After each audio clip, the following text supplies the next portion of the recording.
Sorry, you guys. I ran out of storage room, so the video cut off on me. Sorry about that. So here I was trying to give you a tour of the paint room. So here we go. This is my little cabinet here with drawers that I use to put things in, even though I've never used any of those paint brushes. But they're here.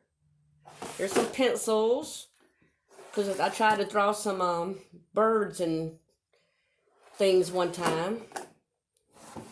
Well, actually, I did draw them, and it turned out okay. So, but I use those pencils for that. Here's a lot of tape. I'm trying to find out which tape is best for these to put on the back of these canvases.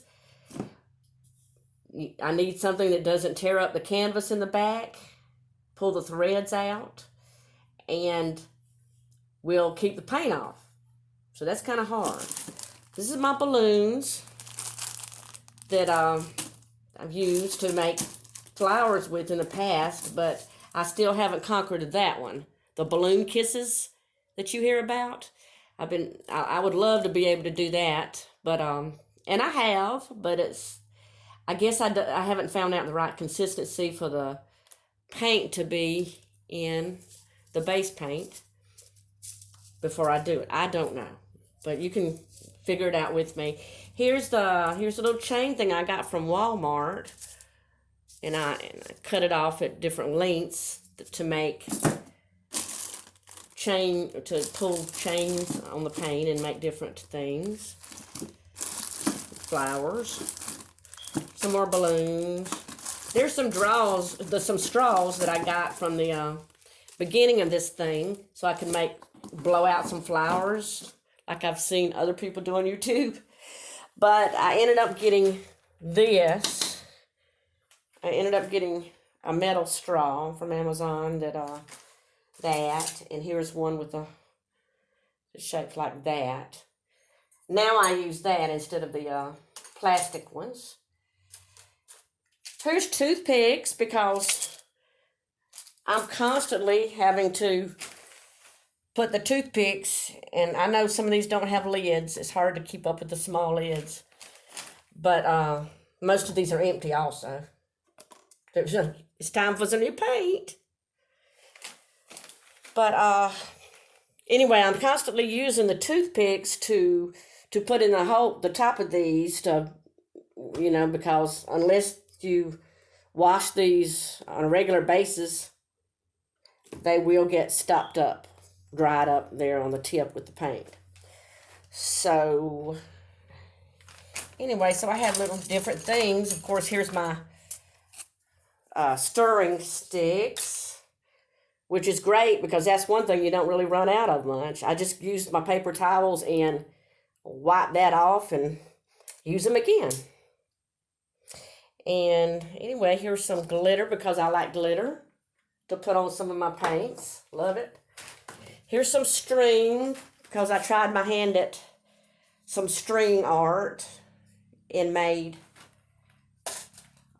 paintings. Here's what, I don't know if you could see it.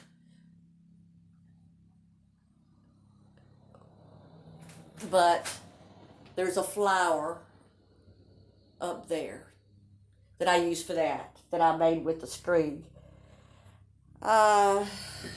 Here is my torch that I had a hard time keeping the stuff put in there. Kept running out, and I couldn't seem to get it back in. I just used this.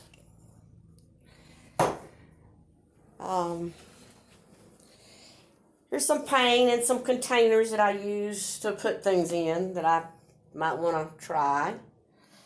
Here's a plastic container, like the one that I use for the paint to drip. But this is I get it off take it off of the rack, and I put it in here.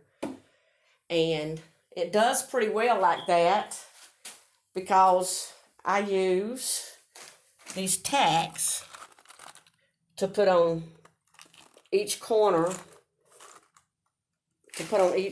of the canvas. See? Put on each corner of the canvas. And then, when I put it on here, it stands up some. It's up off of the, so the paint can drip if it needs to, and it still won't get on there. Sometimes, yes, this is a raw video here. I'm going to show you everything I try to do with this.